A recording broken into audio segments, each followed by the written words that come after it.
Down the boards to Miller. Nicely back. Pettersson takes a look. Hughes on the near side. 35 seconds to go in the power play. Hughes with room. Shoots. That hit Besser in the skate. Pettersson to Miller. Back to Hughes. Near side. Kuzmenko scores!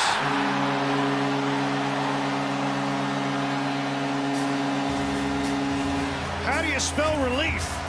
It starts with a K. And it's a 1-1 tie. Kuzmenko was working on his one-timer in the warm-up. Just from that spot.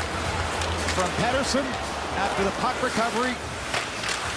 Right out top, and the one-timer goes past Vasilevsky, who thought he was in the right position. But this goes low blocker, and it ticks the blocker. And the Canucks tie the score on the power play. And yes, relief from Kuzmenko.